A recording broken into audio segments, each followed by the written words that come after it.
Shalom, Bapak Ibu, saudara-saudari terkasih, semoga senantiasa diberi kesehatan dan berkat berlimpah dari Tuhan kita Yesus Kristus. Marilah berdoa, dalam nama Bapa dan Putra dan Roh Kudus. Amin. Ya Tuhan, puji dan syukur kami boleh mendengarkan dan merenungkan firman-Mu. Semoga kami dapat menjalankan kehidupan kami sesuai dengan firman-Mu. Amin. Renungan Harian Katolik, Jumat 18 Maret 2022, Bacaan Injil, Matius 21, 33-43, 45, 46. Bacaan Injil, perumpamaan penggarap kebun anggur. Dengarkanlah suatu perumpamaan yang lain. Adalah seorang tuan tanah membuka kebun anggur dan menanam pagar sekelilingnya. Ia menggali lubang tempat memeras anggur dan mendirikan menara jaga di dalam kebun itu. Kemudian ia menyewakan kebun itu kepada penggarap-penggarap lalu berangkat ke negeri lain. Ketika hampir tiba musim petik, ia menyuruh hamba-hambanya kepada penggarap-penggarap itu untuk menerima hasil yang menjadi bagiannya. Tetapi penggarap-penggarap itu menangkap hamba-hambanya itu. Mereka memukul yang seorang, membunuh yang lain, dan melempari yang lain pula dengan batu. Kemudian tuan itu menyuruh pula hamba-hamba yang lain, lebih banyak daripada yang semula, tetapi mereka pun diperlakukan sama seperti kawan-kawan mereka. Akhirnya ia menyuruh anaknya kepada mereka. Katanya, "Anakku akan mereka segani." Tetapi ketika penggarap-penggarap itu melihat anaknya itu, mereka berkata seorang kepada yang lain, "Ia adalah ahli waris, mari kita bunuh dia, supaya warisannya menjadi milik kita."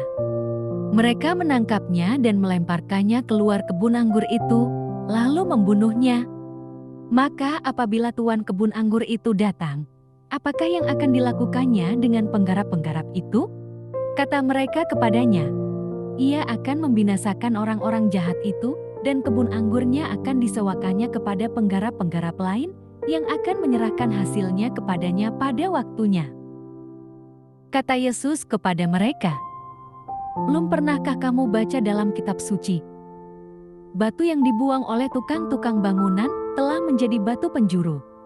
Hal itu terjadi dari pihak Tuhan, suatu perbuatan ajaib di mata kita. Sebab itu,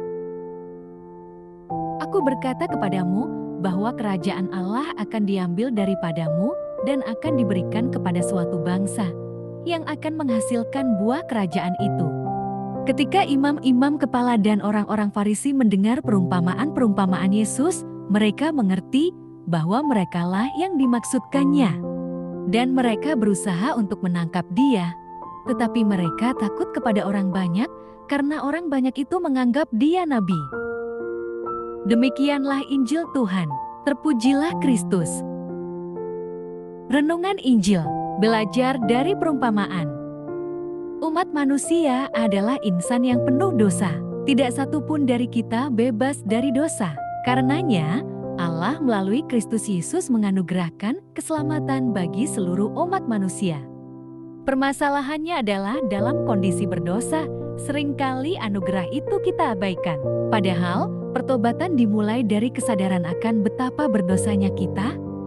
Pesan tersebutlah yang hendak disampaikan lewat dua perumpamaan dalam nas bacaan kita. Perumpamaan pertama tentang dua orang anak yang diperintahkan oleh bapa mereka untuk bekerja di kebun anggur.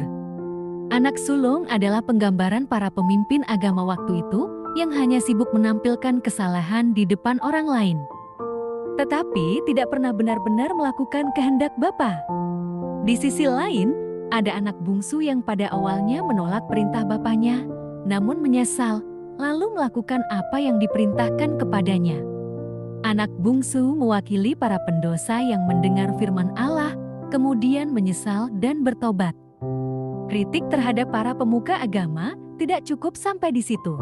Melalui perumpamaan tentang penggarap-penggarap kebun anggur, Yesus menunjukkan kebebalan mereka yang menolak dan bahkan membunuh orang-orang yang diutus Allah sebagai pemilik kebun anggur. Itu tidak hanya ditujukan kepada para pemuka agama Yahudi, tetapi juga kepada bangsa Israel secara umum yang masih saja bebal dan menolak kebenaran firman Allah.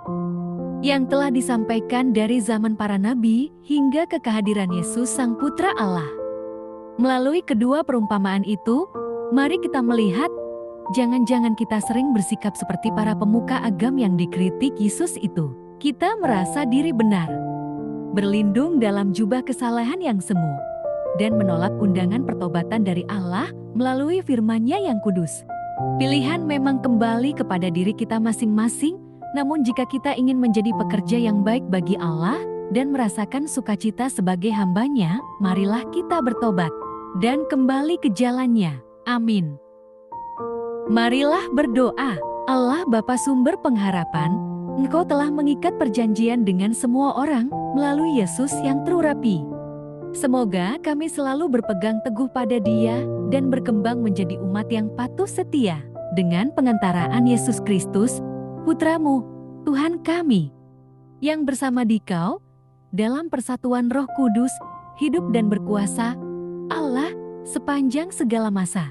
Dalam nama Bapa, Putra, dan Roh Kudus. Amin.